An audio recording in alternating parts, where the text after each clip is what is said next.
remonte un peu. Mmh. Ça y est, les gens continuent à arriver. Et oui, on dit qu'à 35, on démarre parce que Madame Kelly, je crois que vous devez partir après. Et donc, Oui. on peut démarrer. De toute manière, comme c'est enregistré, les personnes qui arriveront plus tard pourront de toute manière nous retrouver et voir ce qui s'est partagé. Ok.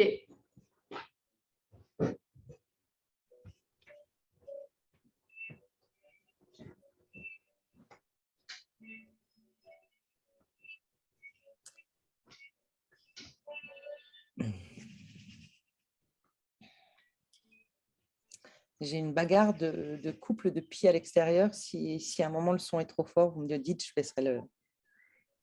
fermerai la fenêtre. Moi, je les entends pas. Non, ça va alors.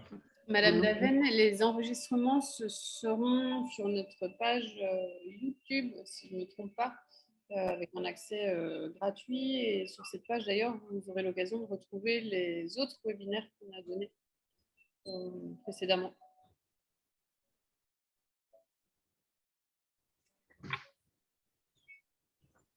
Mais de rien.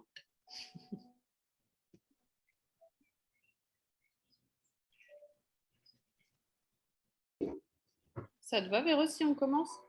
Allez. En douceur.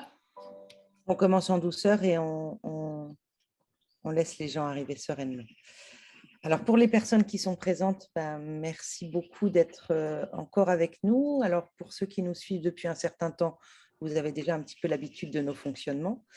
Et puis, pour ceux qui nous rejoignent pour la première fois, merci d'être avec nous. C'est des temps de partage où on a trouvé un intérêt vraiment à être en lien avec vous et sur des temps assez courts. Comme l'a dit Florence tout à l'heure, l'ensemble des webinaires, vous pourrez les trouver après sur une page, mais en fin de webinaire, on vous donnera les liens pour que vous puissiez les retrouver. Donc aujourd'hui, c'est un webinaire un peu particulier que Florence nous propose. Moi, je serai juste le facilitateur sur 2-3 petits points, mais après, je vais lui laisser très vite la main. Ouais. Et je dirige cette entreprise AG&D Montessori Lifestyle et je remercie l'ensemble des participants. Je remercie Madame Micheli d'être avec nous, qui est une directrice, mais que Florence va présenter, Fanny et Shirley, et puis d'autres membres de l'équipe qui se retrouveront dans les participants aussi. Donc, je vous souhaite un bon temps de partage et un bon temps d'échange. Et Florence, je te laisse la main. Merci, Véro. Je suis ravie d'être avec vous ce soir. J'avais proposé avec ma collègue Joanie un temps de questions-réponses l'année dernière, il me semble. Et ça avait été un vrai plaisir de partager ce temps-là. Et puis, je pense aussi pour ceux qui étaient présents, du coup, on s'est permis de vous reproposer un second temps. Et donc, c'est pour ça qu'on est là aussi aujourd'hui. Alors, je vous remercie pour les questions que vous nous avez partagées, pour les situations aussi auxquelles vous êtes confrontés au quotidien. On a dû faire une sélection, mais j'espère que cette sélection vous plaira et vous apportera des éléments de réflexion pour la suite. Je ne me suis pas présentée, je m'appelle Florence. Je suis maman d'un petit de 9 mois qui a 2 dents et qui rampe maintenant. Il s'appelle Samuel. Et d'un chat qui s'appelle Horace, qui est juste à côté de moi. Je suis psychologue et je viens de déménager dans la région de Strasbourg. Et je suis formatrice chez AG&D. Et j'ai travaillé en EHPAD également en région parisienne. Alors, on va aborder différents thèmes, mais je vous expliquerai ça un petit peu plus tard. Moi aussi, à mon tour, je voulais remercier Fanny, Madame Micheli et Shirley d'être là aujourd'hui. Et je me permets de vous présenter juste en 2 mots, et puis si vous le souhaitez, vous ajouterez des choses par la suite. Donc, Madame Micheli, vous êtes directrice de l'EMS Le Flon et la Girarde en Suisse. J'ai eu le plaisir d'accompagner vos équipes avec Evelyne, qui va bien. et c'était un réel plaisir de vous rencontrer et puis de rencontrer vos équipes. Et par ailleurs, vous avez mis beaucoup de choses en place dans votre établissement. Donc, vous aurez peut-être l'occasion de partager certaines choses avec nous tout à l'heure. Fanny, Tu es donc psychomotricienne. Tu es jeune maman aussi. Yes. Et je te Exactement. laisserai te présenter aussi tout à l'heure si tu le souhaites. Et puis Shirley qu'on ne vous présente plus, hein, qui est un des piliers de GED, qui est du coup infirmière et formatrice Montessori. Et puis maman aussi, jeune maman aussi, d'un petit qui vient d'avoir son anniversaire. Euh, alors, si vous êtes d'accord, on va un petit peu avancer parce que deux de nos intervenants doivent quitter un petit peu plus tôt. Donc, pour leur permettre d'exprimer ce qu'elles ont envie de partager, on va avancer dans le webinaire. Et j'oubliais évidemment toute notre équipe qu'on a représentée ici avec une photo, qui sont avec nous et qui nous accompagnent au quotidien dans le déploiement de l'approche Montessori et autres d'ailleurs. Alors, voilà, Véro, je te laisse la main. Tout petit point technique très rapidement. Alors, il peut y avoir pour les uns ou pour les autres des coupures de réseau, des choses comme ça. Ne vous inquiétez pas, vous n'avez rien à toucher. Dès que la connexion reviendra, vous serez systématiquement rebasculé sur le webinaire. S'il y a un petit problème, vous me mettez dans l'onglet discuter la problématique que vous rencontrez. J'essaierai de vous la dépatouiller au possible. Et si vous avez des questions à poser par rapport aux interventions, autant l'onglet discuter sert à des conversations plus directes. Les questions, si vous pouvez nous les mettre sur l'onglet questions et réponses, Q et R, parce que ça nous permettra de les traiter au fur et à mesure. Donc, surtout, n'hésitez pas. Et moi, j'irai régulièrement voir les questions que vous aurez posées. Et comme on l'a dit, les replays seront disponibles sur notre page YouTube où tous les webinaires qu'on présente sont mis en ligne. Merci Véro. Avant de laisser la parole à Madame Micheli, je vous propose pour les personnes qui nous ont déjà rejoints de répondre à un bref sondage que vous allez recevoir d'ici une seconde. La question, c'est de savoir en fait si vous avez été formé à l'approche Montessori adaptée aux personnes âgées ou pas. Donc là, j'ai ouvert le vote. Je vous invite à y répondre, comme ça nous donne aussi une indication. Merci pour les personnes qui ont répondu déjà dans nos réponses. Ok, donc c'est une grande majorité de oui, avec quand même quelques personnes qui n'ont pas eu la chance encore d'être formées, mais j'espère que, enfin, je suis certaine que ça ne posera pas de problème dans les réponses. Merci. Je vais du coup clôturer le vote. Ok. Alors, du coup, comme j'ai dit tout à l'heure, on a reçu pas mal de questions qu'on a divisées en plusieurs secteurs et on a proposé à différents intervenants de proposer des pistes de réflexion par rapport à ça et puis aussi de partager peut-être leur expérience. Donc, on a reçu des questions concernant le management, concernant le domicile, concernant la mobilisation physique et psychique, l'accompagnement psychologique et la vie sociale dans les institutions. Et donc, on va commencer tout de suite en laissant la parole à Madame Micheli sur le management. Et donc, la première question qu'on avait reçue par rapport à ça, c'était en étant dans la position de cadre, direction, comment finalement coordonner le déploiement de l'approche Montessori dans l'ensemble de l'institution et quelle est la place du coup des familles? Parfait, bien, merci. Bonsoir. Donc, Dominique Micheli, je dirige la Fondation du Relais avec 3 sites dans le canton de Vaud, 2 sites d'hébergement et un site d'accueil du jour. C'est vrai qu'on a depuis 2020-2021 choisi de former l'ensemble du personnel à l'approche Montessori. Chose qui est faite. Donc là-dessus, je me sentais relativement à l'aise non pas de donner des livres de recettes, parce que j'en ai pas, mais voilà, un petit peu de visualiser un chemin qui peut-être nous a en tout cas permis d'avancer un bout dans cette approche, dans cette philosophie.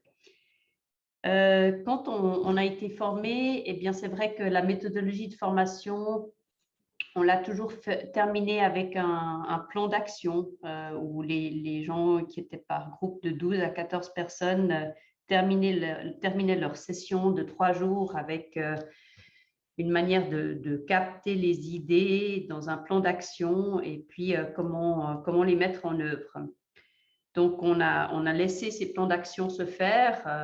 Ça fait à peu près 7 à 8 groupes de 14 personnes. Et puis, on a repris ça en interne sous forme de thèmes qu'on suivait à peu près mensuellement en disant où est-ce qu'on en est par rapport à ça. Au niveau de la direction, on a assez vite pas souhaité avoir un projet Montessori. Ça nous paraissait pas pertinent. On voulait assez rapidement s'inscrire dans notre logique quotidienne. Donc, on a, après avoir suivi à travers un groupe Montessori le temps de la formation, on est passé assez rapidement sur les projets d'accompagnement. Les projets d'accompagnement qui ont lieu respectivement une fois par semaine dans toutes les unités. Et puis là, ce qu'on a, au-delà de toute la sensibilité et puis les différents outils, ce qui aujourd'hui, pour moi en tout cas, est le plus mis en place, c'est le graphique des capacités préservées. Et puis là, quand on fait le projet d'accompagnement, après avoir repassé en vue l'histoire de vue de la personne, on s'attarde à finalement, c'est quoi ces capacités préservées? Et puis ça, pour nous, c'est vraiment un grand changement, quoi. Simplement, je prends une habileté sociale, peut blaguer, peut rire, d'entendre les équipes réfléchir, à se dire, mais en fait, c'est vrai qu'ils sourient beaucoup à ces moments-là de la journée ou à tels événements, etc. Des approches une manière de parler de la personne qu'on n'avait pas comme ça d'une manière plus formelle quand on faisait ces projets d'accompagnement où on était très vite dans ce qu'il faudrait faire, ce qui est mis en place, les actions. Donc ça a été une manière, c'est cet outil qu'on utilise au quotidien dans les projets d'accompagnement. Après, bien sûr, il y a tous les éléments en lien avec les tailles, la visibilité. Mais si je reprends l'autre grand axe, c'est les familles. Les familles, c'est vrai que pour nous, c'est vraiment des partenaires. On les voit assez régulièrement. Et puis là, on fait à l'accueil, on a un temps avec eux, après régulièrement, c'est-à-dire tous les 9 mois. Et puis là, de leur laisser la parole sur au-delà de qui ils sont et comment ils souhaitent que leurs proches trouvent ces repères. On a aussi un temps où on leur dit, mais finalement, vous, quels c'était vos trucs et astuces? Et puis, pas plus tard que cette semaine, on avait avec une nouvelle résidente beaucoup de problèmes pour l'accompagner aux toilettes. Et puis là, en ouvrant ce volet-là, elle nous dit, bien sûr, il ne faut pas lui dire, vous avez besoin d'aller aux toilettes. Il faut lui dire, on va chez Tante Maria. Et puis, Tante Maria, c'était un code qu'on a établi depuis plusieurs années. Et puis, on se comprend. Puis, ça veut dire aller à la toilette. Et puis, elle est avec ça, elle se lève et puis, il n'y a aucun problème.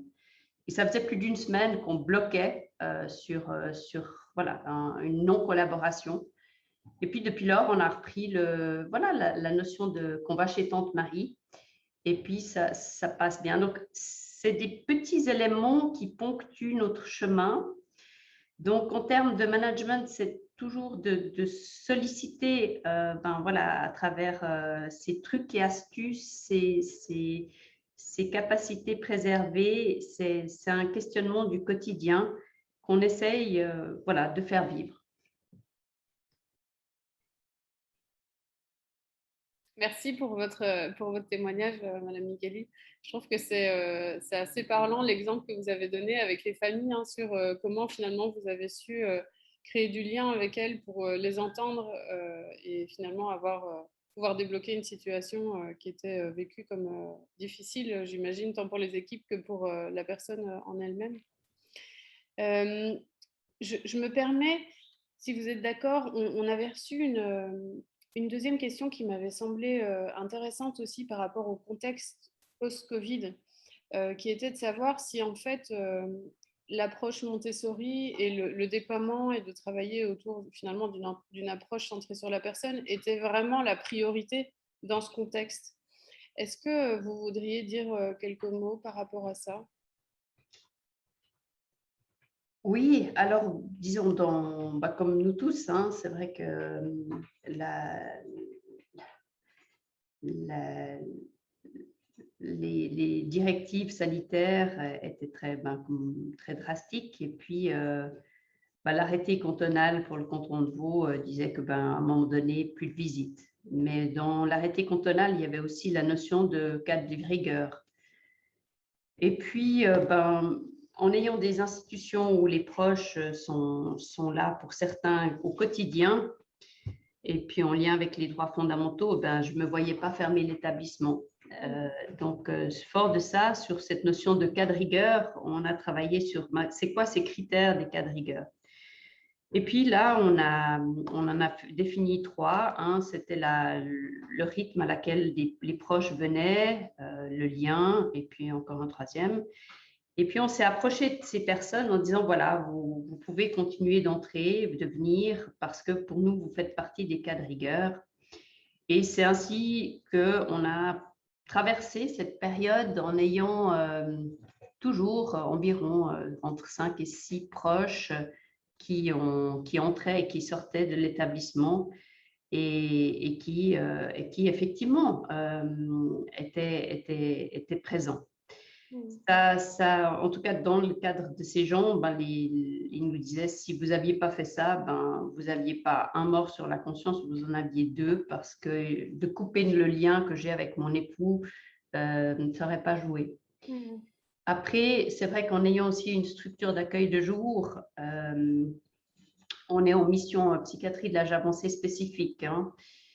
Beaucoup de mes collègues avaient fermé, et puis en connaissant un peu notre clientèle, ils nous avaient supplié de ne pas fermer, même si la première semaine, beaucoup de gens dans la crainte gardaient, mais après 4 jours, les gens nous téléphonaient en disant, s'il vous plaît, reprenez, parce qu'on est déjà beaucoup à la maison, ça ne va pas le faire. Donc, on a poursuivi. C'est vrai qu'au début, ça a été très, très mal compris de la population. On a été dénoncé aux instances sanitaires. On a eu une descente de la police qui nous demandait ce qu'on faisait avec ces ballottages de personnes âgées, alors que toutes les personnes âgées devaient être à la maison. Et puis, voilà, les autorités cantonales avaient émis d'ailleurs une directive en disant, s'il vous plaît, gardez les structures d'accueil de jour ouvertes. Et je pense que ça, dans ce contexte très précis, de pouvoir continuer d'assumer notre mission, pour les proches qui avaient déjà des familles plus que complexes entre les enfants, les petits-enfants à gérer, ouais, c'était visiblement en tout cas une chose qui a été très, très appréciée. Donc, c'est vrai que l'approche Montessori, ça c'est la dernière version, c'est-à-dire qu'on l'avait planifiée pendant le temps de la crise. Donc, soi-disant, tout devait s'arrêter. Et puis, nous, on a dit, mais le personnel, il est dans notre maison. Donc, on a regardé avec AGD si pour eux, ça leur posait un problème de venir chez nous. Et puis, non. Donc, on a formé les gens pendant la crise sanitaire. Et je me permets de rajouter que pour l'avoir vécu, je pense que ça a fait beaucoup de bien aux équipes que j'ai pu rencontrer à ce moment-là. Ça leur a vraiment, je pense, apporté beaucoup. Non, très clairement, hein, d'avoir aussi ces sas de respiration, de ventilation, de pouvoir, au-delà du Covid, parler aussi de la prise en charge, hein, de manière, outre le côté sanitaire, au niveau de la personne, quoi. Merci beaucoup, Madame Micheli. Est-ce que vous souhaitez rajouter quelque chose? Je vois qu'il est bientôt l'heure pour vous. Je crois que vous m'aviez dit 18 h. Oui. Véro, est-ce que de ton côté, tu as eu des questions dans le Q&R? Non, pour l'instant, je n'ai pas eu de questions, surtout si ça a généré des réactions ou des réflexions. N'hésitez pas ni à nous les partager, ni à nous questionner. Alors, je ne vois pas de questions pour le moment. Ce que je vous propose, c'est éventuellement, là, on est obligé de devoir dire au revoir tout bientôt à Madame Micheli, mais si jamais vous avez d'autres questions qui vous reviennent en tête, n'hésitez pas à les poser. Et nous, on pourra toujours faire le relais, si vous êtes d'accord, Madame Micheli, bien sûr, mais on Bien pourra sûr. toujours faire le relais par la suite et vous transmettre des éléments de réponse. Un grand merci d'avoir été Parfait. là. Merci beaucoup. Bon courage. Bonne suite de Madame Micheli, à séminaire. bientôt. Au revoir. Au revoir. Et ce n'est pas fini. on continue avec une question du coup qui nous avait été adressée par une personne au sujet des interventions à domicile. Et donc là, je vais laisser la parole à Madame Trouville. Et si tu as envie d'ailleurs de redire des éléments, de te représenter, pour moi, c'est tout bon. Ok. Est-ce que tu veux lire la question ou est-ce que je la lis? Ok, je la lis. Donc la question, c'était que les interventions sur le domicile sont rapides et en général de 30 minutes, tout au mieux, par personne. Donc comment faire dans ce cadre-là pour appliquer au mieux les principes finalement de l'approche Montessori, alors qu'il y a une grosse contrainte de temps sur des moments de type repas, ménage, soins. Ok. Tout d'abord, merci pour cette question. Donc, moi, je vais me représenter très rapidement. Je m'appelle Shirley, donc je suis formatrice spécialisée dans l'approche Montessori, mais de cœur de métier, moi, je suis infirmière et je viens sur ma dernière mission du domicile, notamment de l'HAD et du SIAD.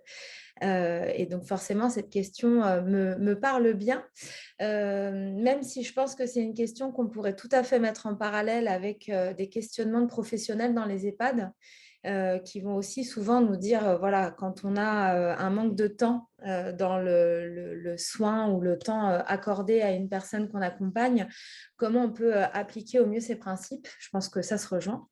Et du coup, oui, tu peux aller sur la slide suivante.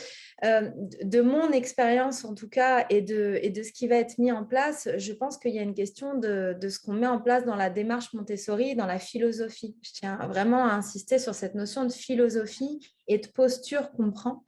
Et je pense que la grosse problématique qu'on a aujourd'hui, c'est qu'on est très centré sur la tâche.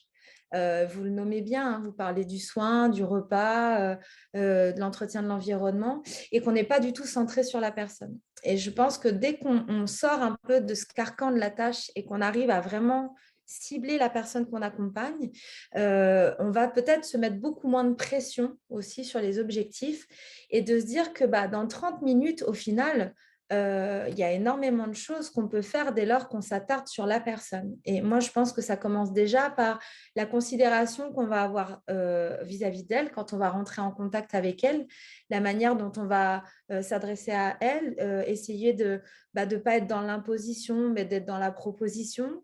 On est sur plein de petites tournures de phrases, postures de mots qui, dès le départ, en fait, permettent de mettre en place ces principes Montessori. Et je pense que ce soit à domicile comme en EHPAD, c'est quelque chose qui, pour moi, en fait, n'est pas une question de temps, plus qu'une question de posture. Charlet, ouais. Excuse-moi, je me permets de donner la parole à Véro parce qu'elle levait sa main. J'ai peur qu'il y ait un souci. Juste une chose, il y a certaines personnes qui sont en lien mais qui sont au téléphone, donc ils ne voient pas l'écran. Les slides, si vous voulez bien les lire. D'accord. Bon, après, je l'ai dit en parlant dans ma slide, mais je parlais vraiment de la démarche centrée sur la tâche. Et donc, je peux décrire pour les personnes au téléphone où, en gros, j'ai une petite voiture et un petit bonhomme avec un baluchon sur le dos, ce qui est souvent très en lien avec cette notion de prise en charge et de poids qu'on a apporté dans la tâche. Et la petite voiture pour la référence au domicile, à une démarche centrée sur la personne et où là, tout simplement, il y a un pictogramme d'un homme et d'une femme. Voilà, je pense vraiment qu'il y a une notion de se dire, dans ma posture, déjà, qu'est-ce que j'apporte quand je rentre en contact avec quelqu'un, que ce soit à domicile comme en EHPAD, qui me permettent déjà d'être dans une vision, une philosophie d'accompagnement un peu différente et de mettre en place cette posture Montessori. Et pour moi, ce n'est pas tant une question de temps. Après, en effet, quand on veut pouvoir peut-être mettre en route des réapprentissages, pouvoir rendre un peu plus actrice la personne dans l'accompagnement, il va y avoir peut-être ces questionnements de temps qui vont se poser. Et là, pour moi, il y a un principe Montessori qui parle beaucoup, qui est de dire étape par étape. Et je pense qu'à un moment, sur une demi-heure d'intervention, faut peut-être se dire, si j'arrive déjà à rendre la personne actrice pendant 10 minutes de mon intervention, c'est déjà énorme. Et en fait, si elle ne le faisait pas avant, comment je peux y arriver à avoir ces 10 minutes-là? Parce que je vois que ça va lui apporter du bien-être et je vais voir qu'elle va être bien à ce moment-là. Et moi, je vais me sentir bien aussi de ce fait. Et puis, toutes les autres choses qu'on a à faire, on verra comment on les adapte au fur et à mesure. Mais vraiment, d'y aller étape par étape, je pense que c'est essentiel. Et de ne pas se dire tout de suite qu'on va faire d'une demi-heure de temps d'intervention, une demi-heure Montessori, si je puis dire ça comme ça. Je pense que la posture, déjà, fait beaucoup. Et pour clôturer sur cette première question, je reprenais vraiment la citation de Maria Montessori qui disait « Le vrai accompagnement est une tâche mutuelle qui exige de la patience, de la considération et de la bienveillance. » Et je pense que déjà, quand on rentre en contact avec quelqu'un dans cette considération de la personne qu'on a en face de nous, de son lieu de vie, de son intimité, qu'on est bienveillant dans la manière dont on s'adresse à elle, et puis qu'on se dit, voilà, avec de la patience, il y a des choses qui vont se mettre en place, on y arrive. Il y a même une autre citation qui disait que ce n'est pas le temps qui manque, c'est la patience. Donc, je pense qu'il faut être patient avec nous-mêmes aussi, dans la manière dont on met en place les principes sur une intervention. Voilà, c'est ce que je dirais, de mon expérience en tout cas. J'ai peur de te prendre un petit peu au dépourvu avec ma question, mais est-ce que tu aurais éventuellement un exemple ou un témoignage en tête là d'une personne, que ce soit à domicile ou pas, qui t'ait témoigné de ça justement Le témoignage que je peux donner, il va me concerner moi. Je peux donner l'exemple de Shirley qui sort de sa première formation Montessori, qui retourne sur le terrain au domicile et qui se dit alors comment je vais mettre ça en place demain dans mes interventions, parce qu'il y avait beaucoup de choses, et qui en fait démarre un jour un accompagnement avec une dame qui avait une difficulté parkinsonienne assez importante, qui était quand même très rétractée dans son lit et chez qui je venais faire des soins personnels où j'avais un temps dédié de 45 minutes parce que c'était quand même un gros temps de soins. Et en fait, ça a été cette simple phrase de lui demander si elle voulait m'aider en mettant le gant de toilette sur sa main. Et en fait, ça a été assez magique parce que ce jour-là, elle a mis le gant de toilette et je l'ai vu se laver le menton. Alors, ça a été juste le menton, mais c'était quelque chose que je n'avais jamais vu depuis tout le temps que je l'accompagnais. Et ça a duré 5 minutes parce qu'après, je sentais qu'elle était fatiguée. Mais en fait, à ce moment-là, je me suis dit, cette simple phrase, cette simple amorce, ça a donné ça. Voilà. Et je me suis dit, OK, ça me va bien. Et petit à petit, je vais essayer au fur et à mesure. Donc, c'est là où il faut être patient avec soi-même aussi. Parce qu'on a envie de faire plein de choses, mais voilà. Je trouve que c'est intéressant aussi dans l'exemple que tu termines en disant « et ça me va bien aussi ». Parce que ça montre que ça t'a visiblement fait du bien aussi de voir cette dame pouvoir être autonome dans ses gestes, quoi, sur ça. Ouais, complètement. Et ça m'a fait du mal en même temps de me dire que pendant tout ce temps-là, je ne lui avais jamais proposé. Et je me suis dit quand même, c'était quand même pas grand-chose, mais voilà, ça fait la différence à ce moment-là. Merci du coup pour cette question. Sur le Q&A, il n'y a pas de questions, je pense. Du coup, peut-être Fanny ou Véro, vous avez envie de rajouter quelque chose sur ça ou on est bon? C'est bon pour vous? Non, moi, oui. C'était clair, concis, précis. Fanny, toi, tu as peut-être aussi des exemples par rapport à ta pratique. Moi, je rejoins beaucoup Shirley sur le fait de la question du temps aussi en établissement. C'est vrai que c'est une question qui revient très, très souvent. Souvent en formation, je demande au départ aussi si, au bout d'un jour ou deux, de leur demander quelles sont leurs craintes aussi sur la mise en place de l'approche. Et c'est très souvent, le temps revient très, très souvent. Et en fait, je vais vraiment insister aussi, comme l'a dit Shirley, sur la question de posture et la question des petites phrases et des petites choses qui font que finalement, voilà, c'est pas grand-chose, mais en fait, ça devient beaucoup quand on se recentre sur la personne qu'on a en face de nous. Je pense à un monsieur notamment qui était tout le temps à tourner en rond dans l'unité à l'UCC, donc où j'ai travaillé pendant 2 ans, et un monsieur qui tournait beaucoup en rond et qui qui était indiqué en tout cas pour déambulation excessive. Et en fait, le monsieur était tout le temps en train d'essayer de démonter des choses. Et en fait, un jour, quand on lui a demandé pourquoi il faisait ça, quand il est arrivé, ça faisait 3-4 jours. Et à un moment donné, on s'est dit, mais attends, à la fin de lui proposer plein de choses, on va lui demander pourquoi il fait ça. Et en fait, quand on lui a demandé, il a dit, mais je m'ennuie. Et donc, en fait, à partir de ce moment-là, on s'est dit, OK, bah, et on lui a posé la question dans la suite, bah, qu'est-ce que vous aimeriez faire? Et il nous a répondu qu'il aimait bricoler. Et en fait, ben, parti là-dessus, ensuite, on a pu dérouler plein de petites choses autour de ça. Et voilà, c'est vraiment de se dire, en fait, ça faisait 3 jours qu'il faisait ça et pourquoi on lui a pas demandé avant, en fait. Merci pour cet ajout. Ça me parle. Et puis l'exemple que tu viens de donner, je pense qu'il peut parler aussi à plein de personnes. Donc, merci beaucoup. Shirley, si tu es d'accord, on va passer à la question suivante, qui était celle-ci. Donc, avec l'approche Montessori, nous récoltons beaucoup plus d'informations sur la personne, sur ses habitudes de vie, sur ce dont elle aime parler, ce qui la dérange, etc. Comment faire, du coup, pour partager ces informations-là avec les intervenants du domicile, et je rajoute, et l'équipe d'une institution, par exemple, pour pouvoir assurer une continuité dans l'accompagnement? Quelles sont, toi, tes suggestions, du coup? Ouais, alors merci. Du coup, je pense que ça, c'est quelqu'un qui a dû suivre la formation, du coup, qui se pose cette question-là. Et en effet, c'est vrai que là, on est sur un gros challenge qu'on identifie bien dans les formations, qui est la communication. Et la continuité des soins, la continuité de l'accompagnement, qui, alors, à domicile, aura cette particularité quand même d'être sur des interventions très différentes. C'est-à-dire, on peut avoir tantôt une ESA, tantôt un SIAD, tantôt un SAD, où on va avoir plein de multiplicité d'acteurs.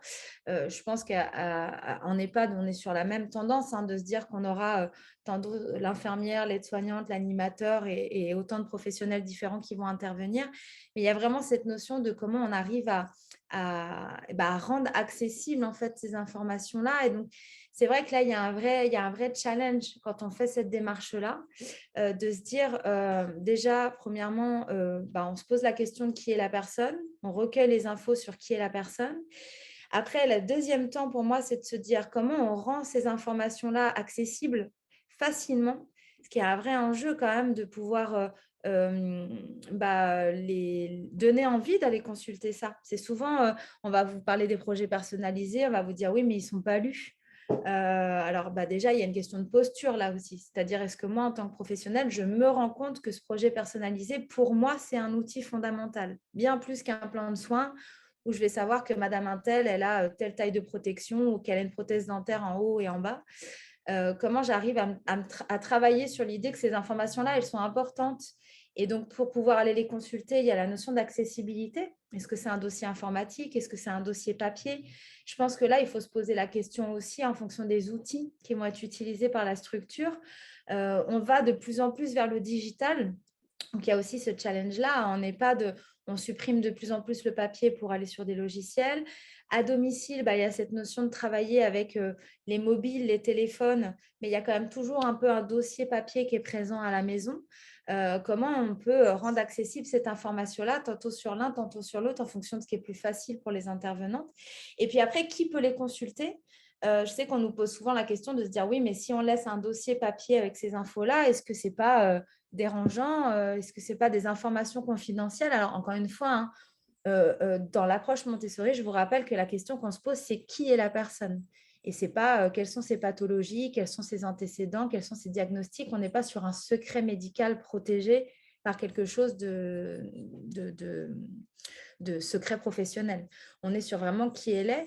Et qu'encore une fois, un des principes, c'est de demander à la personne si elle est d'accord. Donc, il est évident que quand on va à sa rencontre et qu'on crée un outil qui réunit ces informations, on va lui demander si elle est d'accord qu'on les partage, puisque le but, c'est que tout le monde puisse apprendre à mieux la connaître.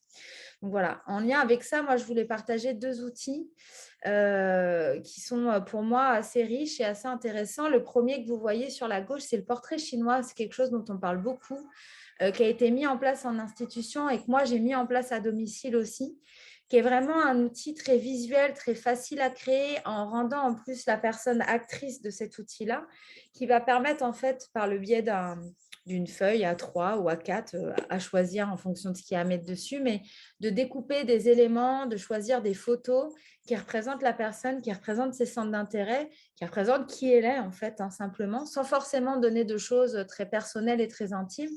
Moi, notamment, je l'avais créé d'ailleurs pour moi, en parlant de mes centres d'intérêt, de mes loisirs, de mes passions. C'est quelque chose que j'ai beaucoup utilisé à domicile pour créer du lien et que j'ai invité des personnes à mettre en place aussi pour parler d'elles. C'est un outil assez facile parce que il est visuel. On y va. Puis là, par exemple, on voit qu'en haut, cette dame, elle écoute du gospel. Donc, on sait que sur une intervention, on pourrait, pourquoi pas, mettre du gospel dans le temps qu'on partage avec elle parce que ça nous permet d'avoir peut-être une petite clé dans l'accompagnement qui nous aide à rentrer en lien avec elle plus facilement. Donc ça, c'est des petites choses de ce genre-là, des outils pratico-pratiques qui peuvent être facilitants au quotidien. Donc, moi, j'en parle dans cette démarche-là. Et puis, il y a aussi un partenaire avec qui on travaille aujourd'hui, et là, je parle plus de mon axe domicile, qui est Minity, qui est vraiment une application à destination des aidants professionnels pour vraiment se centrer sur qui est la personne et mettre en lumière tous ces éléments de qui elle est et les rendre accessibles par tous les professionnels du domicile, mais pas que. Ça peut être aussi par la personne elle-même, par les proches, par l'entourage, par les professionnels extérieurs du service à domicile, la kiné, l'infirmière libérale, et qui va permettre de vouloir mettre en lumière beaucoup plus qui est la personne. J'avais fait une petite slide, je crois, pour montrer un peu comment ça se présente. Voilà, vous avez un exemple, mais voilà, c'est un travail qu'on a fait avec eux parce que ça nous vient de Suède. C'est pas français, mais voilà, ils ont des bonnes idées à l'étranger, alors autant partager et créer du lien. Et donc, on a traduit cette application qui est mise en place aujourd'hui dans quelques services à domicile, notamment France Présence avec qui on travaille, qui a vraiment pour idée de valoriser qui est la personne en utilisant cet outil digital qui, à domicile, est quand même indispensable et qui va permettre, comme vous le voyez, d'aller cibler la relation aux autres, l'histoire de vie, l'alimentation, les habitudes, ce qui se met en place dans la maison. Et donc, ça peut être un outil qui permet justement de créer du lien aussi. Voilà. C'est des exemples. On travaille sur l'élaboration d'outils autour de ça, mais je pense que chaque structure a son propre challenge et ça vaut le coup de se poser la question à un moment de se dire on travaille sur qui est la personne, ok, mais comment on rend les infos accessibles et comment on fait en sorte que tout le monde soit impliqué. Et je dis tout le monde parce qu'à domicile, ça paraît une évidence que les auxiliaires de vie font partie de ce travail-là. En EHPAD, ça ne l'est pas forcément. Dans les structures, dans les services, ça ne l'est pas forcément, alors que je trouve que pourtant, elles ont aussi un rôle important à jouer et avoir ce type d'infos et partager ce type d'infos aussi, c'est important. Voilà.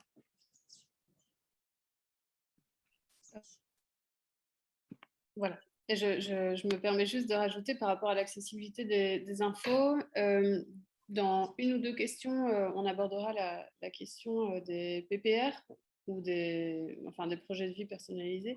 Et du coup, je me permettrai aussi de partager mon expérience par rapport à ça. Du coup, merci Shirley. Véro, Fanny, vous avez quelque chose à rajouter sur cette question? Ou c'est tout bon?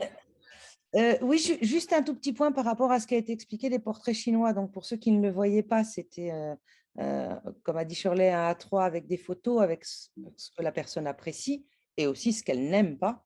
Là, sur une des phrases, il y avait marqué « je n'aime pas le gris ». Donc, il y avait quelques points. Et je rebondis pour dire, vous avez pour beaucoup des professionnels qui interviennent des moments sur des temps de vacances, des temps de remplacement, qui ne peuvent pas connaître l'ensemble des personnes qu'ils vont accompagner. D'avoir, entre guillemets, cette instantané qui peut donner 3-4 sujets de conversation ou 3-4 informations très rapides à regarder, parce que là, globalement, à mon avis, en moins d'une minute, on l'a vu, dans les lieux de vie ou dans un endroit où tout est posé, ça va permettre aussi aux professionnels qui viennent en supplément ou sur les temps d'intérim, d'avoir la même capacité à pouvoir entrer en relation avec des personnes, hors que sur des temps très factuels ou très techniques. Donc, je pense que ces outils-là sont à la fois pour se découvrir et se connaître entre professionnels et habitants sur des temps plus longs, mais aussi un outil très intéressant juste sur les professionnels qui arrivent sur les temps de remplacement. complètement. Essentiel. Merci Véro. Alors, puisque Shirley doit nous quitter un petit peu plus tôt, ou alors tu décides, est-ce que tu veux qu'on fasse la troisième question maintenant ou est-ce que... Ouais. Oui. Ouais. Ok. Donc la troisième question, c'était donc en tant qu'assistante de vie, comment pouvons-nous amener et mettre en place la méthode Montessori au domicile de nos bénéficiaires et comment pouvons-nous convaincre notre direction de l'efficacité de la méthode, car à contre-courant.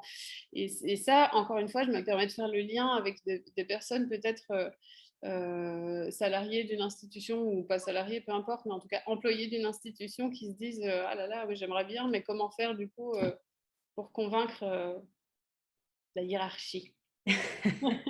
C'est un sacré challenge et en même temps, c'est une belle volonté. Je pense qu'on amène quand même un changement de manière de travailler qui n'est pas évident. Et que je ne serais pas dans l'idée de se dire qu'il faut convaincre, mais je pense qu'il faut montrer. Et je pense que déjà, si on est convaincu par soi-même de cette approche-là, qu'on a eu la chance peut-être de pouvoir se former ou s'informer, il ne faut pas hésiter à communiquer dessus. Enfin, l'idée de faire des webinaires aussi de notre côté, c'est de pouvoir informer un peu les gens qui se poseraient des questions sur le bien fondé de cette méthode et ce que ça peut apporter. On a aussi des formations en inter qui sont des formations ouvertes à tous où les gens peuvent venir voir ce qui s'y passe et se demander si c'est cohérent ou pas de mettre en place ce type d'approche-là dans leur structure. Je pense notamment à une structure du domicile avec qui on travaille aujourd'hui, c'est CK Service. Et à l'époque, c'est la directrice qui est venue faire la formation en se disant, voilà, je ne sais pas ce que ça donne, mais je viens voir. Et à la fin des 2 jours, qui a été dans l'idée de se dire, OK, je veux ça pour mes équipes, mais comment on va y aller? Et puis, on a mis en place un projet ensemble. Donc, je pense que pour vous, déjà, si vous êtes convaincu de ça, que vous avez eu la possibilité de vous former ou de faire le e-learning, déjà d'essayer des choses et de montrer ce qui se passe. Je pense que ça peut être déjà un très bon levier, un très bon argument de s'appuyer sur votre propre expérience. Je pense qu'il faut aussi peut-être mettre en parallèle les difficultés que vous pouvez avoir dans l'accompagnement et de se dire, voilà, comment on pourrait trouver d'autres solutions grâce à d'autres approches, parce que les difficultés, on en a, mais ce n'est pas en faisant toujours la même chose que on va réussir à changer. Donc, je pense qu'il faut peut-être aussi amener la possibilité du changement par des petites touches, par des petits questionnements auprès de la direction, de savoir vers quoi eux ont envie d'aller par rapport à l'accompagnement de la personne âgée, de la famille aussi. Il y a une vraie question aussi de bien-être. Je pense qu'aujourd'hui, on vit un tremblement de terre dans le champ de la personne âgée. Je pense que les directeurs, que ce soit de structures à domicile, d'EHPAD ou autres, sont touchés de plein fouet par ça. Et il y a vraiment une question de replacer l'humain au centre et comment, dans nos accompagnements aujourd'hui, on place cet humain au centre. Alors, pourquoi pas aller vers la méthode Montessori? Après, j'ai envie de vous dire, il y a plein de champs d'accompagnement centrés sur la personne. Il n'y a pas que nous. Donc, je pense qu'il faut amener à se questionner déjà et de se dire vers quoi on a envie d'aller, nous, en tant qu'équipe. Peut-être qu'un directeur aura d'autres envies. Mais je pense qu'il faut aller questionner et je pense qu'il faut oser. Parce que j'aime bien en tant qu'assistante de vie, en tant que professionnel qualifié, assistante de vie, infirmier, aide-soignant, enfin peu importe, je pense qu'il faut oser aller questionner et de dire il y a d'autres choses qui existent. Voilà, moi ce que je mets en place, voilà ce que ça donne. Si vous voyez qu'il y a des choses qui marchent, de le montrer aussi, de dire voilà la différence. Et puis peut-être à ce moment-là, de donner envie d'eux. Et pour partager ma propre expérience, j'ai travaillé dans une structure à domicile où j'ai été formée et j'étais la seule à l'époque. Et c'était assez drôle parce que moi, je suis revenue toute motivée en me disant « Ah, il faut former l'équipe, ça serait trop bien qu'on puisse tous faire cette formation-là. » Et je me rappelle qu'à l'époque, on m'avait dit « Wow, wow, wow, attendez, là, ce n'est pas la priorité pour l'instant, on ne va pas y aller. » J'ai dit « Ok. » Et puis, moi, j'ai mis en pratique. J'ai mis en pratique et j'ai montré dans des accompagnements les petites pistes, les petits leviers que j'avais trouvés. Ce qui était assez drôle, c'est qu'au bout d'un moment, dans les accompagnements complexes, avec les comportements problématiques qui n'étaient pas forcément compris à domicile, il y a eu un moment où c'était souvent moi qu'on appelait pour me poser des questions sur telle ou telle situation. Et je me suis rendu compte que au fur et à mesure de pouvoir apporter cette vision-là, ça a amené des questionnements de se dire « Ah oui, en faisant ça, oui, on a réussi à démêler une affaire, une problématique, donc peut-être que ça marche. » Et puis, il y a eu un moment où on s'est posé la question et aujourd'hui, ce sont des gens qui viennent nous voir pour former les équipes. Donc, comme quoi, parfois, les choses arrivent. Après, c'est toujours la patience. Mais voilà, j'ai envie de vous dire, prenez le temps d'être porte-parole et de montrer. Parlez moins, montrez plus. C'est aussi un principe. Donc, montrez ce que ça peut amener. Peut-être que ça pourra convaincre.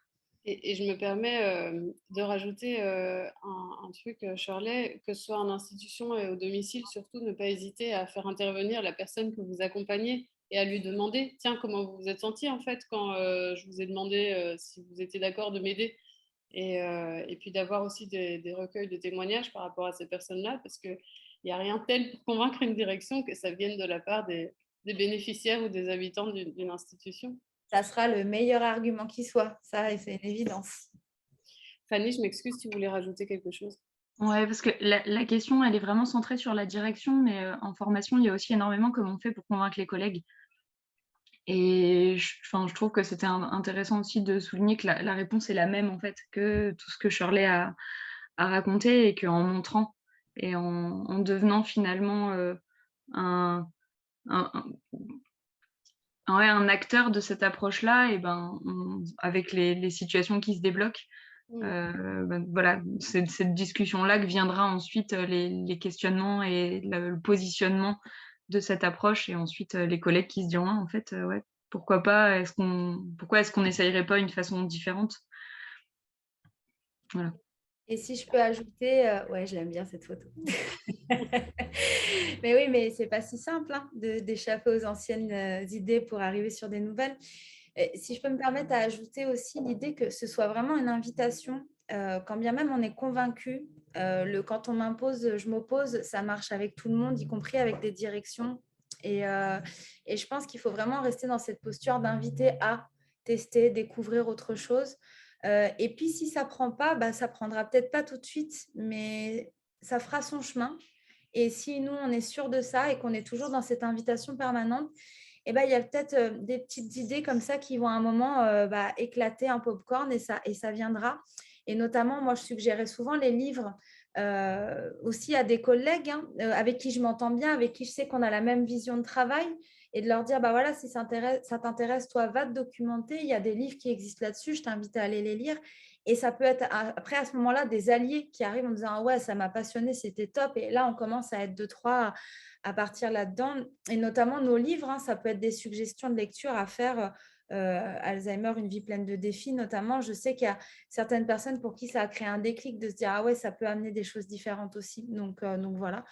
Mais que ce soit une invitation permanente à amener. En tout cas, moi, c'est vraiment comme ça que je l'ai vécu et que j'ai vu qu'après, on faisait appel à moi sur certaines situations où moi, vous voulez pas, il n'y a pas de problème. Je suis là si besoin et on peut en discuter. Et en fait, au bout d'un moment, on en discutait. Donc voilà. Merci Shirley pour la précision et merci Fanny d'avoir ajouté aussi l'aspect des collègues parce que c'est vrai qu'en formation, c'est souvent quelque chose qui revient beaucoup. Je vous propose d'avancer pour qu'on ait le temps d'aborder l'ensemble des questions qui nous ont été adressées, si ça vous va. Je pense que dans le Q&A, c'était tout bon aussi. Alors, on va s'intéresser au projet personnalisé. Et donc, on a eu une question qui était comment et finalement à quel moment inclure des éléments de l'approche Montessori dans la construction des projets personnalisés des résidents. Alors, je pense que c'est toi, Shirley, ou Madame Micheli qui l'a dit tout à l'heure, il n'y a pas de recette miracle et il n'y a pas de recette miracle qui marche partout tout le temps avec tout le monde. Et ça, je tiens quand même à le préciser parce que du coup, pour proposer des éléments à cette question, je vais vous parler de mon expérience et des choses qui ont marché, des choses qui ont moins bien marché aussi. Parce que ça arrive de se prendre des portes. C'est pas grave, il faut apprendre à les contourner. Donc, alors, comment et à quel moment moi, j'aurais envie de le faire dès le départ. Et donc, comment le faire dès le départ? Normalement, dans un projet personnalisé, c'est la personne peut choisir de le faire ou non. Et donc, on lui demande déjà son accord. Mais la question que je m'étais posée, c'est tiens, comment demander l'accord de la personne finalement autour d'un projet personnalisé? Parce que souvent, il n'y a que la psychologue qui sait ce que c'est. Et encore la direction parfois. Excusez-moi, messieurs, mesdames, les directeurs, mais En tout cas, généralement, c'est comme ça que ça se passe. Et donc, du coup, ce que j'avais proposé dans l'établissement dans lequel je travaillais, c'était un livret sous forme, un livret adapté, en fait, avec des éléments de qu'est-ce que c'est qu'un projet personnalisé et des exemples. Et ce qui était génial et super puissant avec cet outil, c'est qu'en fait, j'allais proposer à chaque membre de l'établissement, je parle du personnel, d'aller à la rencontre d'un habitant et de découvrir ce livret avec cet habitant. Et si la personne était d'accord, de le garder.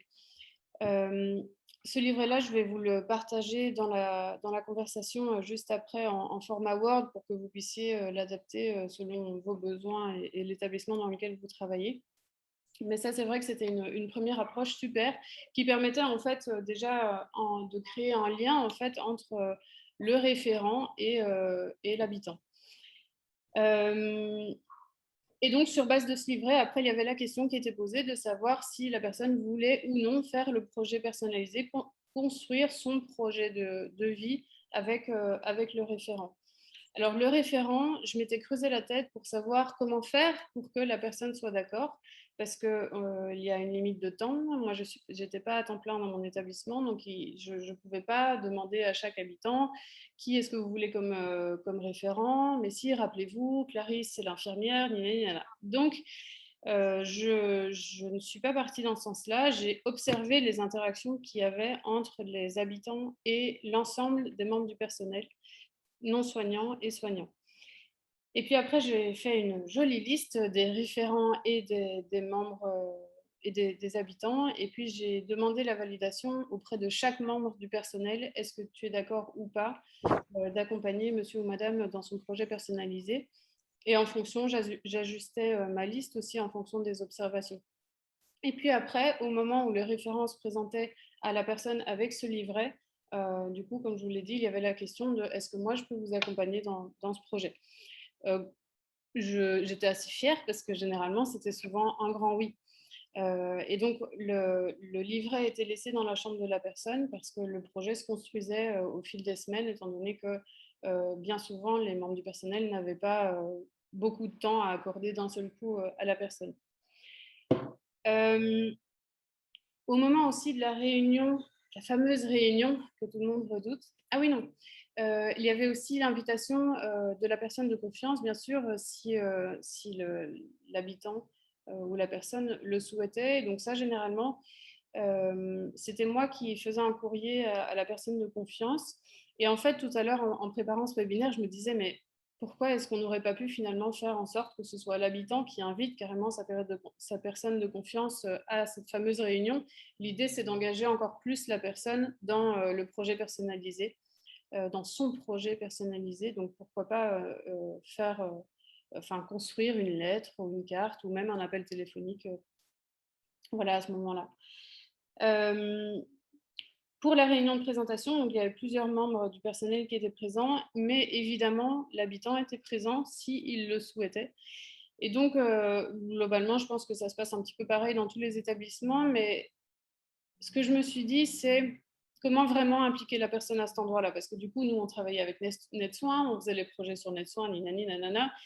Et au départ, moi, je le dis clairement, je lisais ces projets-là pendant la fameuse réunion des projets personnalisés et on s'embêtait, tout le monde s'embêtait et je pense que l'habitant s'embêtait aussi.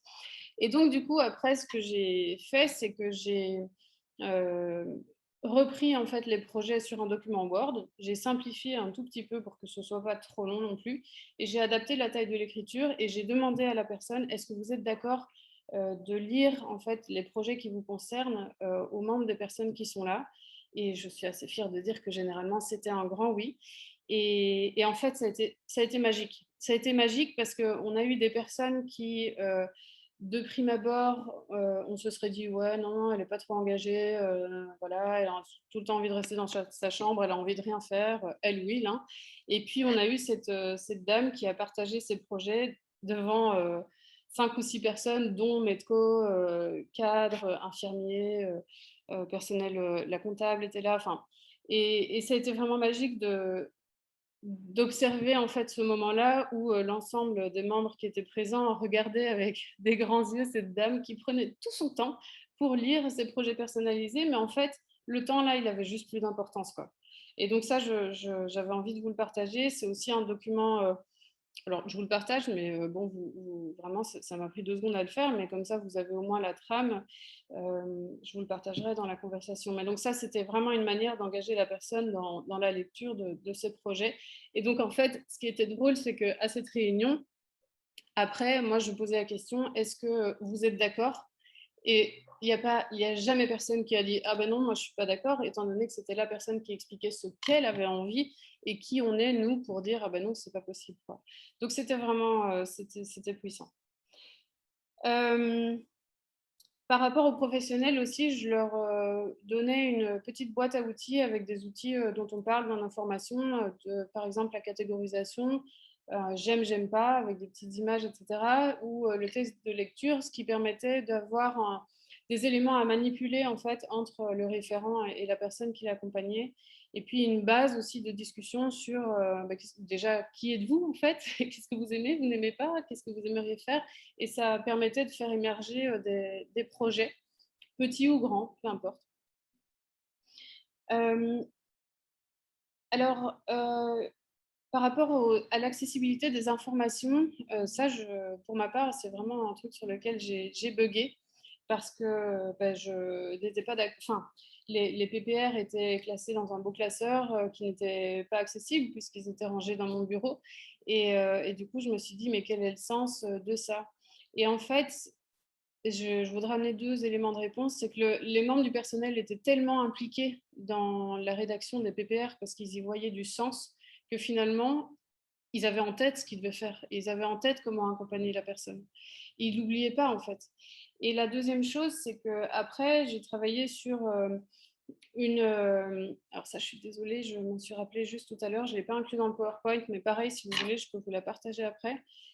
J'ai travaillé une fiche, en fait, une feuille à 4 sur lequel il y a les informations principales de la personne, mais pas tellement comme le portrait chinois que Shirley a montré tout à l'heure. C'était des informations liées à qu'est-ce que j'aimerais faire demain, par exemple, ou qu'est-ce qu'il ne faut surtout pas me proposer le matin, par exemple, ou des choses, en fait, des choses en lien avec son projet personnalisé, ce qui permettait rapidement aux membres du personnel de regarder ces informations-là. Je m'étais mis aussi attention, Florence parle de la limite du temps, parce que c'est vrai que ça m'a pris du temps de faire ça, et c'est vrai que ça prend du temps, la démarche des PPR, mais là où moi je refusais, et c'était dit clairement dans mon établissement, je refusais d'être la seule à faire les PPR, et en fait ma direction a accepté parce qu'ils ont vu que je leur ai pas laissé le choix pour le coup. Et donc je leur ai dit, si je suis la seule à faire les PPR, ben, vous allez avoir aucun PPR. Ce qui s'est passé en fait la première année de mon engagement, il n'y a eu aucun PPR, et en fait c'était comme ça. Et puis après, il y a eu des PPR parce que les membres du personnel se sont sentis plus engagés. Voilà, alors j'ai partagé ça. J'ai certainement oublié des choses, mais je pense avoir dit en tout cas l'essentiel. Alors maintenant, si vous me le permettez, je vais vous demander 1 minute, comme ça je vous partage les documents directement et je ne les oublie pas. Alors je vous envoie d'abord le livret des projets personnalisés. Voilà, c'est envoyé. Et alors, je l'ai appelé le PPR en jeu, c'est le document Word que j'invitais sur base duquel la personne s'exprimait. Et je rajoute, juste pour les personnes qui ne voient pas, qui sont juste en audio avec nous, il vous suffira de nous envoyer un petit message sur la boîte mail de contact et on vous repartagera ces 2 documents. Oui, oui, avec plaisir. Et d'ailleurs, c'est quelque chose, pendant la période, pendant le plein Covid, on a mis des documents à disposition sur notre site internet gratuitement. Et ça, c'est quelque chose que j'aimerais aussi mettre à disposition. Donc, vraiment, n'hésitez pas à demander sur contact ou à mon adresse mail, n'hésitez pas, c'est avec plaisir que je partage ça. Les filles, vous avez des choses à rajouter par rapport au PPR? Moi, je veux bien rapidement parce que c'est vrai que tu parles de temps Et c'est vrai que c'est souvent des choses qui prennent énormément de temps. Et du coup, pour en avoir beaucoup discuté en formation avec les psychologues présentes régulièrement, c'est vraiment elles qui portent ça. Et en fait, la conclusion est très vite amenée que, en fait, elles passent un temps astronomique à le faire. Et en fait, personne le lit et personne n'en fait rien jusqu'à l'année d'après où il faut le relire et où on se dit ouais, c'est toujours bon. Et en fait, il se passe rien.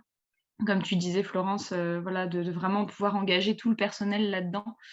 Et pour parler là de mon expérience personnelle sur le dernier EHPAD où j'ai travaillé, c'est vrai que au départ, c'était la psychologue. En fait, on remplissait avec la psychologue et 5-6 personnes présentes un tableau avec des croix sur finalement en plus des gestes techniques et des tâches. Du coup, comme les tâches dont parlait Shirley sur la concentration sur la tâche et pas sur la personne. Et en fait, on était vraiment là-dedans. Et c'était super gonflant pour tout le monde. Et donc, en fait, on perdait tous notre temps à remplir ces cases qui ne servaient à rien et à personne. Et ensuite, en fait, petit à petit, on s'est dit, qu'est-ce qu'on pourrait écrémer? Parce qu'en fait, nous, ça nous gonfle. Et en fait, en écrémant tout ça, on est finalement arrivé à, en fait, et si on proposait à la personne en amont de réfléchir à ce qu'elle voudrait pour sa vie, en lui proposant un document. Alors, on avait fait un truc hyper simple avec 3-4 grandes axes de questions. Et ensuite, en proposant à la dame d'être présente à une mini-réunion où on était beaucoup moins, parce qu'en fait, on ne voyait plus forcément l'intérêt non plus d'être autant, mais d'avoir 1 ou 2 représentants du personnel, du personnel pour le coup soignant au sens large, le personnel de l'établissement, qui que ce soit, qui avait envie de participer et d'être partie prenante. Et en fait, quand au moment de la réunion, la seule question en fait qu'on posait à la personne, c'est en fait pour le reste de votre quotidien, vous voulez quoi et vous attendez quoi de nous? Qu'est-ce qu'on pourrait faire pour que vous soyez mieux ici? Et en fait, on a eu pour le coup des réponses qui étaient très, très personnelles et des choses où finalement, comme tu soulignais Florence, où on n'avait plus besoin de le noter dans des papiers et de se dire en fait on ne sait pas ce qui va se passer, qui va s'en occuper, etc. Et en fait, c'est tout le monde qui prenait part à ça parce que c'était des choses finalement assez simples et finalement tellement importantes et tellement personnelles. Je me souviens d'une dame qui s'est mise à pleurer en fait quand on lui a posé cette question et qui nous a dit mais ça fait 2 ans que j'habite là et on m'a jamais demandé ce que je voulais en fait. Et moi, la sortie que je voudrais faire, c'est d'aller au cimetière. Et en fait, on s'est regardé, on était un peu, on s'est retrouvé un peu bête de se dire ouais, en fait, c'est vrai qu'on n'a pas demandé forcément à cette personne-là et elle nous a répondu ça. Et en fait, elle nous disait, moi, j'aimerais bien au moins y aller au moment de la Toussaint. C'est une dame qui avait plus de famille et qui avait perdu son mari. Et donc, en fait, à la Toussaint, et on a organisé une sortie cimetière. Et ça a été une sortie, franchement, magnifique, dont je me souviens encore bien 5 ans après. Donc voilà, en leur demandant simplement ce qu'eux, ils veulent. Voilà, le projet personnalisé de cette dame, c'était d'organiser des sorties, une sortie en tout cas pour elle, pour l'accompagner au cimetière, voir son mari. Merci. Donc ça peut, en question, en fait, c'était vraiment pour parler de la question du temps, que c'est vraiment pas quelque chose qui est forcément chronophage en fait. Ça peut aller assez vite. Et si je peux rajouter quelque chose, je pense qu'il y a vraiment aussi cette notion de... On a toujours envie de mettre derrière ce projet personnalisé des objectifs. C'est-à-dire, on va avoir un objectif, une mission. Je pense que la première mission, c'est d'aller à la rencontre des personnes qu'on accompagne. Et l'objet du projet personnalisé, c'est vraiment ça. Et je pense qu'il faut peut-être, dès le départ, se dire que la première mission, c'est de rencontrer la personne vraiment. Et de rencontrer, c'est de lui demander vraiment ce qu'elle veut plutôt que d'être tout de suite dans la tâche de ce qu'on va devoir faire pour elle. Et je pense que c'est là où on a des belles surprises, comme tu le nommes, Fanny. J'ai eu le même retour d'expérience sur le post-Covid, sur un accompagnement qui a été mis en place par une ESA qui a été appelée au domicile d'un monsieur et qui, en fait, l'ESA qui a quand même un nombre de séances limité, va se fixer des objectifs sur le nombre de la séance, des objectifs que les professionnels vont se fixer par rapport à la personne et qui ne vont pas forcément se laisser guider par la personne. Parce qu'en 12 séances, ça se trouve, elles vont juste faire connaissance avec quelqu'un et ça va s'arrêter là parce que rentrer dans un domicile sans faire connaissance, c'est compliqué. Et en fait, à la fin, il y a eu à un moment cette question de dire, mais vous, qu'est-ce que vous aimeriez? Parce qu'on vient parce qu'un médecin demande à ce qu'une ESA soit mise en place parce qu'il y a un maintien de mémoire à faire. Mais en fait, factuellement, pour que la personne accepte qu'on rentre chez elle, la question à lui poser, c'était qu'est-ce que vous voudriez dans la vie de tous les jours? Et la réponse de ce monsieur, ça a été de dire, je voudrais retourner à la boulangerie, acheter du pain et sentir l'odeur du pain parce que depuis le Covid, je ne l'ai plus jamais fait. Et en fait, les filles, elles s'étaient fixées des objectifs qui sortaient totalement de ça parce qu'elles étaient sur une tâche et un objectif de mémoire et de tout ce qui va avec. Et je pense que là, on en revient encore une fois à ce besoin psychosocial de rencontrer vraiment la personne et pas d'être sur la tâche, le soin, absolument. Et c'est à ça que nous invite le projet personnalisé. Merci pour les rajouts, les filles. Je vois qu'il y a un petit stress visiblement au niveau des documents que j'ai envoyés. Alors, ce que je vous propose, c'est, je vais noter mon adresse email. Et alors, vous m'envoyez un petit email et je vous enverrai les documents par email. Ce sera peut-être plus facilitant pour vous. Là, normalement, vous voyez mon adresse email. Si vous ne la voyez pas, c'est très simple. C'est florence.legrand@g-du6.fr. Voilà. Alors, si vous êtes d'accord, on va passer à la dernière question parce que l'heure tourne, ça passe vite. Et comme ça, on aura le temps d'entendre Fanny aussi. Vous êtes d'accord? D'accord. Ok. Alors, c'était une question qui était... Donc, je travaille en EHPAD et j'observe effectivement qu'après la crise sanitaire vécue, les habitants, les résidents n'osent plus sortir de leur chambre pour se rendre aux animations, aux repas. Ils sont passifs et attendent qu'un professionnel passe la porte de leur chambre. Donc Fanny, tu étais pressentie pour partager ton expérience et des éléments de réponse à cette question. Tu m'as donné quelques slides et des visuels. N'hésite pas à me dire quand je dois passer à la slide suivante. D'accord. Ça marche. Ouais, vas-y, je veux bien du coup que tu mettes la première. Pour moi, la première chose qui était vraiment importante dans ce après, et surtout sur cette question dans la question, il y a la personne n'ose plus. Et en fait, cette tournure-là, elle m'a vraiment... Enfin, ça m'a parlé tout de suite que comment est-ce qu'on peut repermettre à ces gens-là, peut-être qu'ils savent pas qu'ils ont le droit de sortir, peut-être qu'ils savent plus, que maintenant, ils sont plus confinés dans leur chambre, de leur redonner cette possibilité d'avoir accès à « j'ai le droit de sortir, je suis plus confinée, ça ne risque rien que je sorte, j'ai la possibilité de le faire ». Et donc, je trouvais que le premier point intéressant était peut-être de se poser la question de est-ce qu'ils ont accès à l'information, qu'ils peuvent sortir librement de leur chambre ou pas. Et s'ils ne l'ont pas, peut-être d'utiliser ce qu'on appelle des aides externes, donc un petit texte. Je vous ai mis un exemple là, voilà, qui est complètement imaginé par moi, donc qui ne sont pas du tout les mots pour la personne notamment qui serait à adapter en fonction des différentes personnes qui n'osent pas justement. Mais voilà, donc du coup, je vous lis le petit mot pour ceux qui n'ont pas le visuel. Madame Dupont, vous avez le droit de sortir de votre chambre quand vous en avez envie. Chaque jour à 10 h, une animation a lieu dans le salon. Vous êtes invité à nous y rejoindre si vous le souhaitez. Donc j'ai mis en bas la question de l'animation, mais ça pourrait être aussi chaque jour à 11h45, il va y avoir le repas, vous êtes invité à sortir de votre chambre et à aller partager le repas en salle à manger avec les autres. Ils ont tellement été privés de ces moments-là, de ces activités en groupe, de ces repas, que peut-être ils n'osent plus parce qu'ils ne savent pas que c'est à nouveau possible.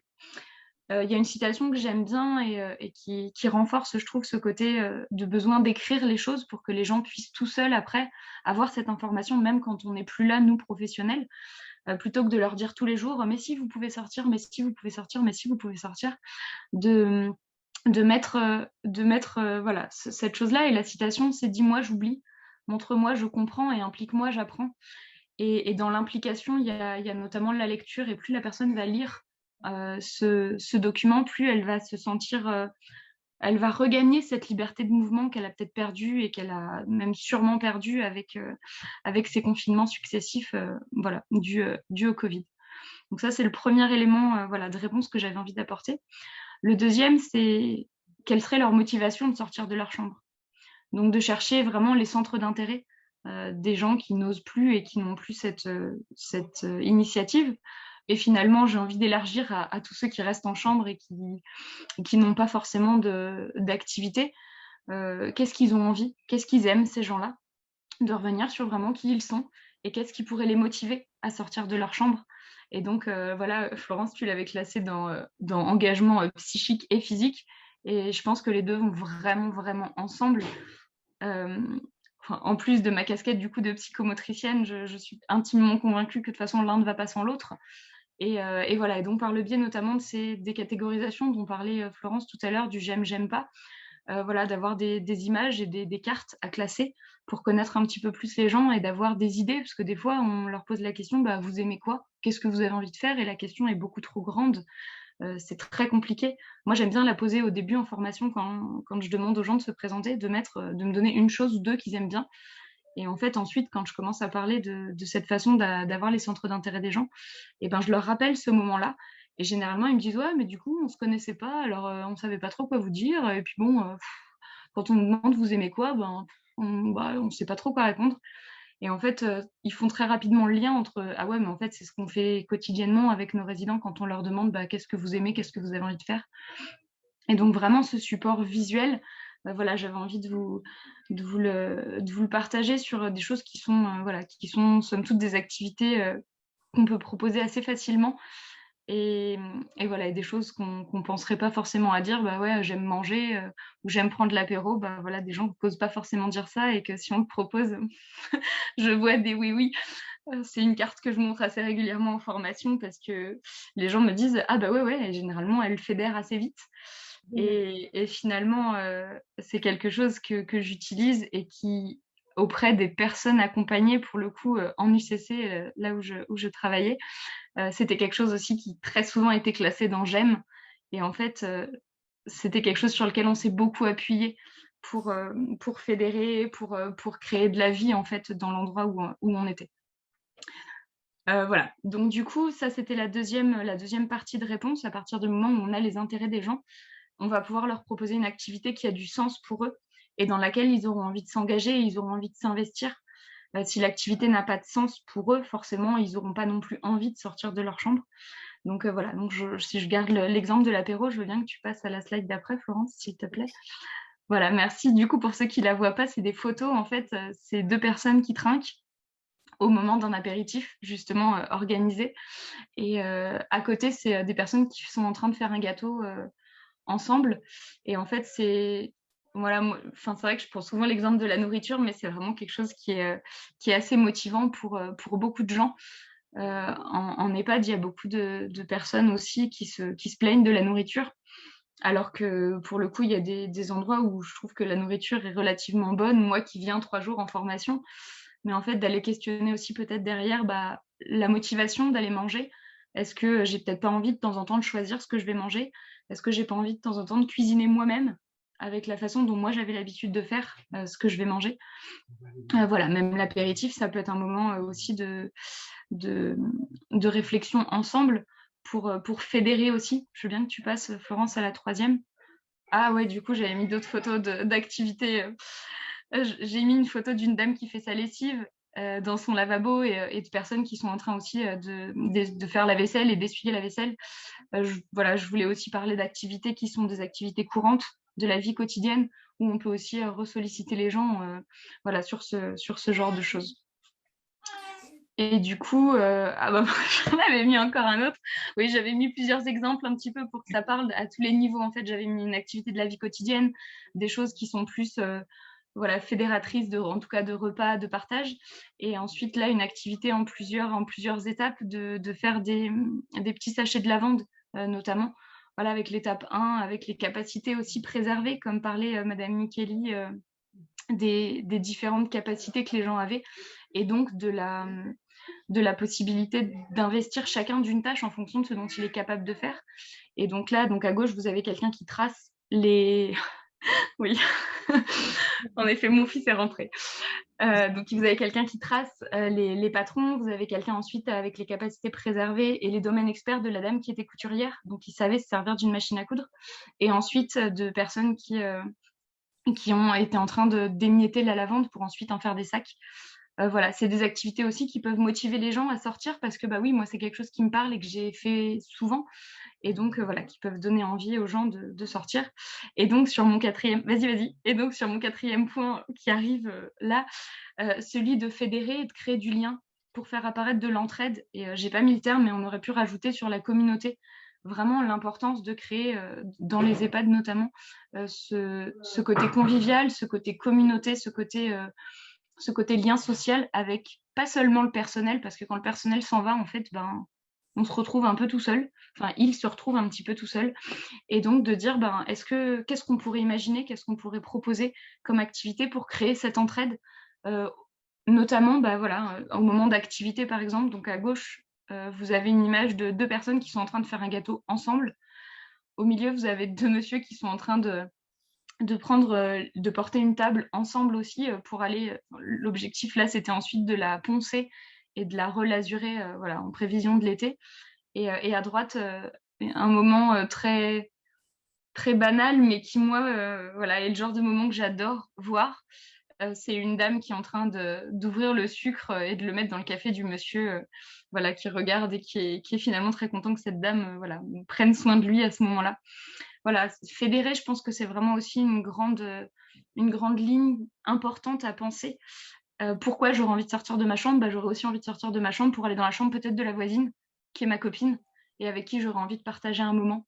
Ça peut être aussi notamment, voilà, de Florence, quand on en a discuté, de pourquoi pas proposer à quelqu'un aussi de donner le rôle, d'aller chercher les gens qui sont dans leur chambre et qui n'osent pas forcément en sortir.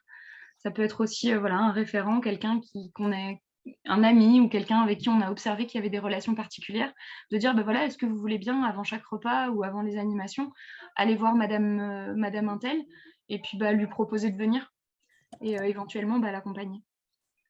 Voilà. C'était vraiment les 4 axes que j'avais envie de partager. Merci Fanny. Je profite juste du petit moment pour dire au revoir à Shirley qui doit nous quitter. Et merci Shirley d'avoir été là parmi nous. Et puis à bientôt. Et si vous avez des questions, c'est pareil, n'hésitez pas et Florence me fera suivre. Ce sera avec plaisir que j'y répondrai. Merci, bonne soirée. Salut Charlet. Salut. Fanny, j'adore tes illustrations, merci. Merci d'avoir partagé ça. Et puis surtout, ce que j'aime beaucoup avec les illustrations, c'est qu'en fait, elles me donnent toute envie. Et chaque fois, je me dis, mais en fait, ça pourrait être moi, quoi. Ah oui, alors là, vous allez entendre mon fils. Voilà. Mais qui vient de rentrer aussi. Mais donc finalement, l'objectif, enfin un des objectifs, j'ai l'impression, c'est finalement quelles sont nos ressemblances avec ces personnes qui sont en fait nous, mais dans quelques années. Et les photos que tu as partagées m'inspirent par rapport à ça. Donc merci pour ces partages. L'heure tourne un max, il est 18h50. Véro, est-ce que de ton côté, tu as quelque chose à ajouter par rapport au partage de Fanny? Oui, je voudrais juste dire, alors merci pour avoir partagé ces photos, Fanny, mais surtout, elles sont brillantes de simplicité. Et je trouve que ce que tu as partagé, ce que Shirley a partagé, ce que Flo a partagé, il y a tellement de choses qui sont simples. Il y a tellement de petites choses, et je reprends un mot de Cameron qui dit toujours, ces petites choses sont des grandes choses. Parce que c'est la première étape, et ces moments de convivialité, ces moments d'échange, ces petites aides externes, juste à inviter les choses, c'est pas compliqué à mettre en place. Alors, vous y êtes habitué aussi parce que vous avez maintenant une longue expérience dans cette vision, mais je veux juste partager pour les personnes qui sont présentes là derrière l'écran. Je vous assure qu'il y a tellement de choses simples à mettre en place, mais qui changent la vie, à la fois pour les professionnels, à la fois pour les habitants et à la fois pour les familles. Parce que ce que Fanny, Florence ou Shirley ont observé, j'imagine quand on vient dans un établissement et qu'on voit son proche porter la petite table comme ça, là, pour aller la lazurer derrière, est en train de faire un gâteau ensemble, mettre du sucre ou faire 2, 3 petites choses, c'est tellement aussi rassurant pour les proches de se dire OK, ici, il est tellement bien. Il y a tellement de choses simples de partage et d'échange. Donc, je voulais juste rebondir sur ces brillant de simplicité. Et pour moi, c'est ce qui est fondamental dans ce qu'on amène. Ça ne vous demandera pas. Alors, après, plein de choses peuvent se complexifier et aller de plus en plus loin, mais on peut déjà démarrer par ces choses-là. Et je vous assure que ça fait un shift de fonctionnement. Et c'est là où, d'un seul coup, l'environnement, on va dire, social se modifie parce qu'il y a ces interactions qui sont proposées. Mm. Je Merci. pense à un truc, du coup, en regardant cette image-là de ces deux messieurs qui portent la table et du Véro, tu parles de simplicité, de se laisser surprendre aussi par ce qu'eux proposent. Parce qu'en fait, au départ, cette activité-là de l'azuré, on y a pensé et j'étais partie, moi, pour porter les tables moi-même, en fait. Et en fait, il y a un monsieur qui est passé dans le jardin, le monsieur avec son t-shirt orange, et qui me dit ah non, non, attendez, je vais le faire. Et en fait, au départ, je me suis dit mais non, non, attendez, je m'en occupe. Et en fait, l'autre monsieur est arrivé derrière et il nous a dit non, non, madame, on s'en occupe nous-mêmes.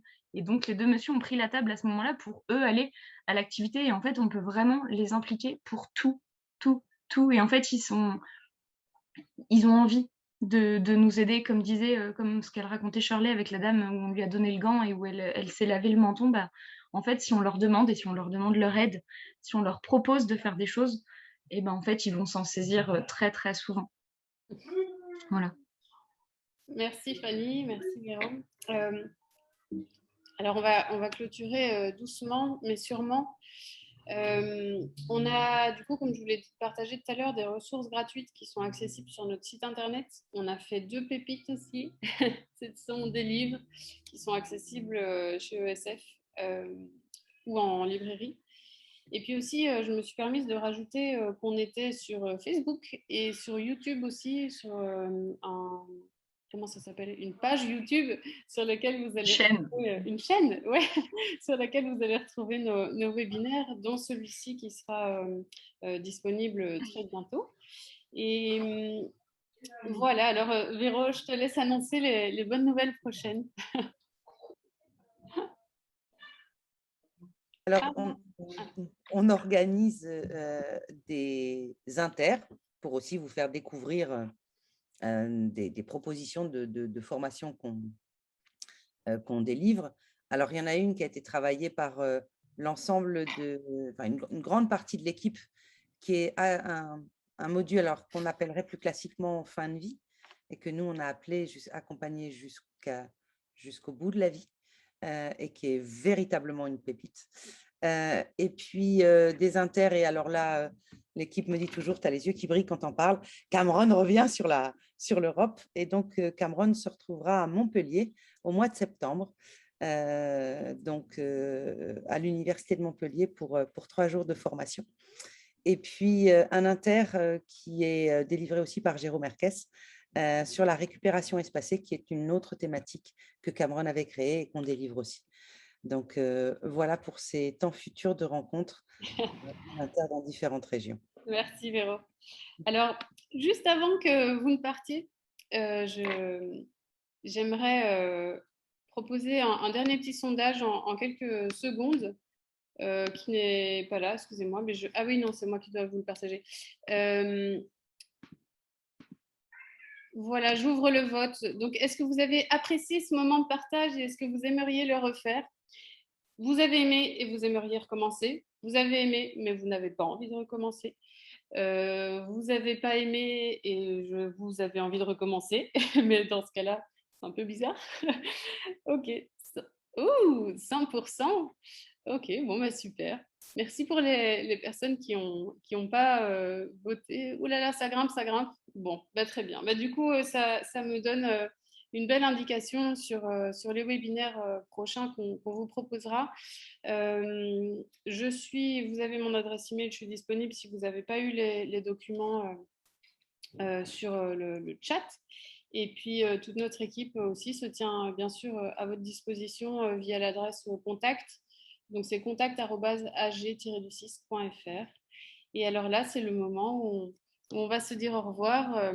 Je nous félicite pour le timing, mesdames, quand même. Et merci à vous d'avoir été là avec nous ce soir. Et puis, J'espère qu'on se retrouvera bientôt sur un autre webinaire. N'hésitez pas à nous poser toutes vos questions et on est là pour vous. On est là ensemble. Voilà. Au revoir à tous et puis un grand merci. Merci à toi, Flo, de nous avoir organisé ce magnifique webinaire. Merci, Fanny. C'était juste brillantissimement simple. Merci à Shirley, même si elle est partie.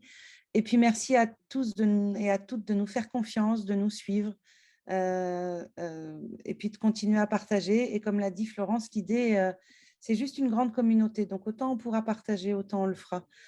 N'hésitez pas au moment où vous avez des interrogations, des points de précision, des questionnements. Il y a une adresse mail qui est contact@ag-d.fr. Cette adresse, en fin de compte, elle peut être aussi utilisée pour des questionnements.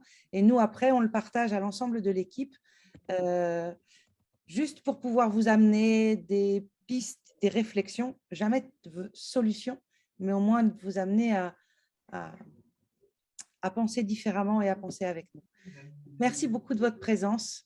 Et puis, au plaisir de vous retrouver sur d'autres webinaires ou sur des temps de téléphone. Quand vous le voulez, on est là. Et je vois qu'il y a encore beaucoup de personnes connectées, comme à chaque fois. Alors, j'en profite pour faire un petit message à Madame Brouchoud qui nous avait indiqué une situation à laquelle son équipe faisait face. Je vous repropose, Madame Brouchoud, de me mettre en lien avec vous dès mardi pour vous partager les éléments que Fanny m'a apportés aussi tout à l'heure. Donc, on est là et on ne vous lâche pas. Je crois que c'est à moi de clôturer le Zoom, si je ne me trompe pas. Donc, je vois mon fils qui est là. Je vous le présente quand même parce que vous n'êtes plus beaucoup. Alors voilà mon fils et mon mari. Voilà. Qui va prendre son biberon. J'ai été très heureuse d'être là et puis je vous dis à bientôt. Je vais clôturer pour aller l'embrasser avant, merci, avant la nuit et je vous dis à bientôt. Je clôture.